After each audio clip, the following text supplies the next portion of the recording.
ShuHaRi, more advice on how to take advice, including mine. Written by Khatzumoto, posted in March of 2013. Quote, "Are the people I'm following going where I want to go?" Quoted from Earl Nightingale. Next quote, "Employ your time in improving yourself by other men's writings so that you shall come easily by what others have labored hard for." Quoted from Socrates. Last quote, "Why, sometimes I've believed as many as 6 impossible things before breakfast." Quoted from Alice in Wonderland. Yeah, we've covered this ground before, but it needed covering again. It needed another coat of paint, so here we are, back, paintin'. So, I have a friend who used to be a member of what the French government calls a cult.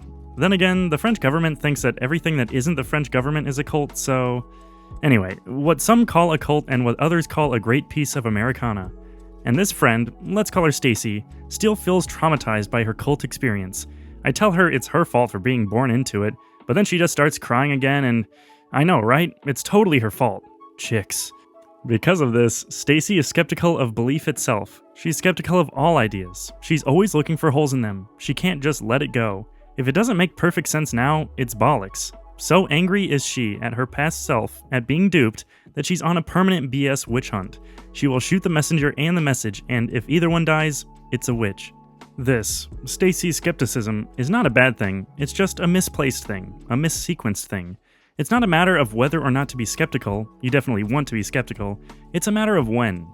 Here's how I take advice, and how I suggest you try taking advice, even mine. Step 1. True believer. When I find a new person, and I like their stuff, and I want to be like them, do what they do, have what they have, I read and listen to everything that they've got. All of it. I talk about it and them all the time. I suspend my disbelief and follow their tips to the letter, even, especially, the parts that seem a bit off or weird to me. If no physical pain, discomfort, or injury is involved. Footnote 1. Not a fan of suffering, I don't do it. Not even temporarily. Not for you, not for other people, not even for myself. End footnote. I'm there, following, trying. I figured they must know or be doing something I'm not if they're having and experiencing things that I want to but have yet to. This is a grammatical cluster hump, isn't it? Step 2. Loyal doubter. Having actually tried some of it and experienced success or tweaking opportunities, I start to find holes in the original advice. After what seems like an eternity of largely questioning TB, true believerism, I finally start to actively doubt, to reject, to disagree. Not for the sake of disagreeing, not because it's cool to be a skeptical hipster, not because it's some mindless, reflexive, critical thinking exercise that condescending, brown-haired women with psychology degrees and names like Meredith try to... What, do I sound bitter? Try to get you to do. But because I've actually had some empirical evidence, I actually have data of my own to bring back. Step 3. Individual again. I stand on my own. I'm not the same person I was before step 1.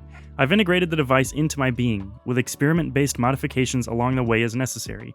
And now I'm living and, in some cases, giving it in new ways. My way. I'm ready to do and try new things, and perhaps to go through this same process with a new sensei.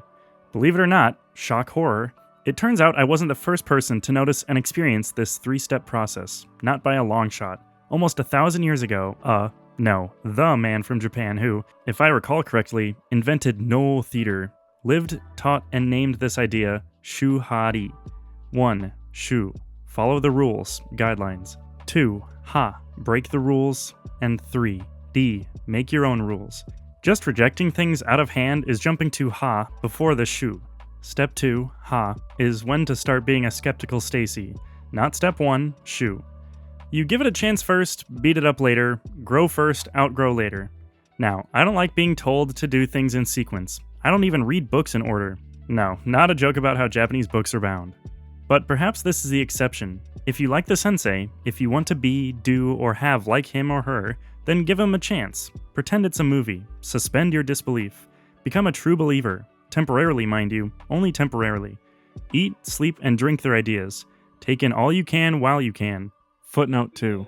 I mean, information is like a steal. Someone out there spent perhaps years of time and energy to learn and then write up the cheat codes to a certain section or level of the game of life, and all you have to do is read or listen to it. End footnote.